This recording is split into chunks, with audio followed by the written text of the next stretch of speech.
जय श्रीमन नारायण। बैसाख मास के कृष्ण पक्ष की जो एकादशी है इसका नाम है बरूथनी एकादशी।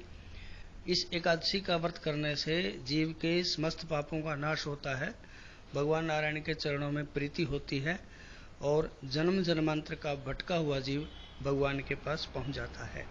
तो आइए इसकी पौराणिक कथा के बारे में जानते हैं। एक राजा थे जिनका नाम था मानधाता। बड़े ही धर्मात्मा, दानशील और पुण्यशील राजा थे। अपनी प्रजा को हमेशा अपनी संतान के समान समझते थे। एक बार तपस्या करने के लिए वो जंगल में गए। जब तप में बैठे हुए थे तो उसी समय वहां पर उनके पास एक भालू आया और भालू को भूख लगी हुई थी। अनजाने में ही इनके शरीर को चाटने लगा और चाटते चाटते इनके पैर को चबा गया। जब इनको बहुत कष्ट हुआ तो इन्होंने सोचा कि मैं क्रोध तो नहीं करूंगा क्योंकि मेरी तपस्या भंग हो जाएगी। इसलिए अपनी रक्षा के लिए उन्होंने नारायण भगवान को याद किया।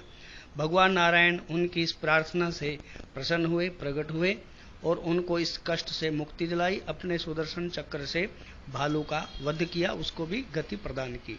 भगवान नारायण ने कहा कि हे राजन, किसी पूर्व जन्म के अपराध के कारण ही तुम्हारे साथ ऐसा हुआ है। तुम्हारे शरीर का ये अंग अर्थात पैर चला गया है।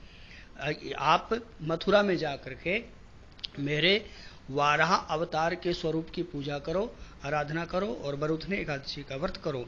इससे तुम्हारे समस्त पाप भस्म हो जाएंगे और तुम्हारा पैर भी ठीक हो जाएगा। मानधाता ने भगवान के चरणों में प्रणाम किया। उनकी आज्ञा को स्वीकार करते हुए मथुरा में जाकर के भगवान बारह अवतार के स्वरूप की पूजा की, आराधना की, बरूथनी एकादशी का व्रत किया और उसके समस्त अंग ठीक हो गए। भगवान नारायण के चरणों में उसकी प्रीति और बढ़ गई और अंत में वैकुंठ धाम उसको प्राप्त हुआ। तो इस व्रत को जो भी करता है उस व्यक्ति के, उस साधक के सारे पाप नष्ट हो जाते हैं और भगवान के चरणों में उसका प्रेम, उसकी भक्ति बढ़ने लगती है।